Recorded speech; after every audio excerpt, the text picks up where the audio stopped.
President Zelensky wants to get it ended. Now we have to get it done. President Kara Kastanova from Lindell TV. And although I love asking you questions, today my question is for President Zelensky. Sure. Go ahead, please. Thank you. Our President Zelensky, President Trump, just brokered a peace deal in the Middle East that all Americans, both sides of the aisle, are very proud of. But to meet that deal, both sides had to make concessions. Our president has stuck out his neck in many ways to make a peace deal for your war as well. What specific concessions are you willing to make on this war with Russia? Will you give up joining NATO? Americans have foreign war fatigue, and our president, as he said, we need our tomahawks too. To me? Yes, you, okay. President Zelensky. Thank you very much. That's some question. So many questions in one. Thank you very much for your question. First of all, I think we need to sit and speak. The second point, we need ceasefire. Even now, you see in the Middle East, it's very difficult to hold ceasefire. Everywhere, in every war, it's very difficult. We want peace. Putin doesn't want. That's why we need pressure on it. We will speak with President today what we need. We understand what we need to push Putin to negotiation table.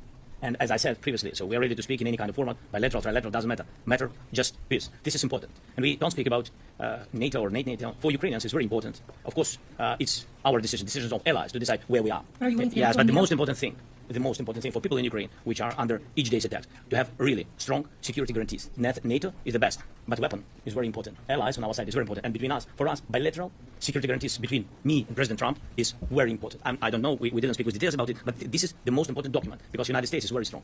Sir, President Trump, you're the middleman right now, hoping to end this conflict. Who is doing a better job negotiating, President Zelensky or President Putin? I think they're both doing a great job in that sense. We have to get it done. We've got to take some of the hatred of each other. You know, they don't like each other. I say that in front of President Zelensky, but I say it in front of President Putin too. They have tremendous bad blood. It really is what is holding up, I think, a settlement. I think we're going to get it done, and we have to make it long-lasting. As I said in the Middle East, everlasting, right? Everlasting. And the Middle East is a much more complicated situation. You know, we had 59 countries involved, and every one of them agreed. And it's, you know, it's sort of amazing. Most people didn't think that was doable.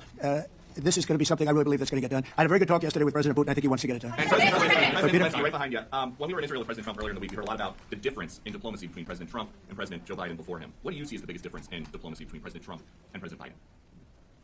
President Trump has a big chance now to finish this war. President Biden now is not the president, so he doesn't have a chance to finish this war. And President Trump is really showed for the world that he can manage ceasefire in the Middle East. And that's why I hope that he will do this, and we will also have such big success. For Ukraine, it's a big chance, and I hope that President Trump can manage it. I would say the biggest difference is one is extremely competent, and the other one is grossly incompetent. Sir, a few weeks ago in New York when you two met, you said that you think Ukraine could ultimately take back all the territory that it's lost. Do you still think that's the case, or do you think they'll have peace? You never know. You know, war is very interesting. You never know. You just never know. With war and peace, but you never know. Please. Russia calls Tomahawk supply to Ukraine as an escalation. Yet it continues using similar cruising sites like Caliber. Yeah. Who are you with?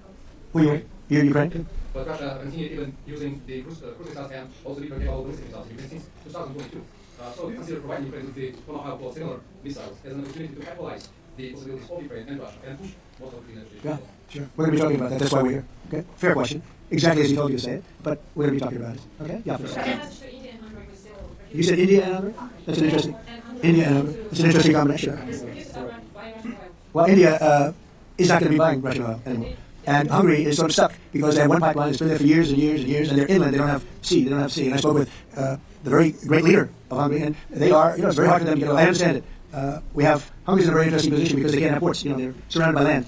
So we'll see what happens there. But India will not be buying oil from Russia.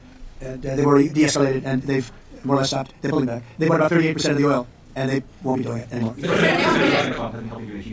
Who has? First Lady Melania Trump helping in returning President Zelensky, do you appreciate those efforts? How you said that? Did you ask her to step in to help you? No, she wanted to do it. She just felt very strongly about the children, and she's done a really good job, I think, in bringing it to the fore. You know, we have a lot of children involved. Now, it's some people say it's 20,000, and some people say it's 300. There's a big difference between that, so nobody really knows. But she felt very strongly about the children. She thinks about the children all the time. If you okay Tomahawks to Ukraine, what's going to happen if the United States is in a conflict and we need the Tomahawks? Well, that's the problem. We need Tomahawks, and we need a lot of other things that we've been sending over the last 4 years to Ukraine. We've been, you know, we gave them a lot. Now we have a different situation. We send it to the European Union. They pay for it and all that. They have plenty of money. But it's beyond the money. You know, we need Tomahawks, and we need a lot of other weapons that we're sending to Ukraine. One of the reasons we want to get this war over is exactly that. It's not easy for us to give. You're talking about massive numbers of very powerful weapons. So that's one of the things we'll be talking about. Hopefully they won't need it. Hopefully we'll be able to get the war over without thinking about Tomahawks. I think we're fairly close to that. Just to understand. So for today, of course, we want to finish this war, but the war is another technological war. You don't use just Tomahawks. If you want to target a military goal, you need thousands of drones. And go together with such missiles. Ukraine has such thousands of our production drones, but we don't have Tomahawks. That's why we need Tomahawks. But the United States is a very strong production.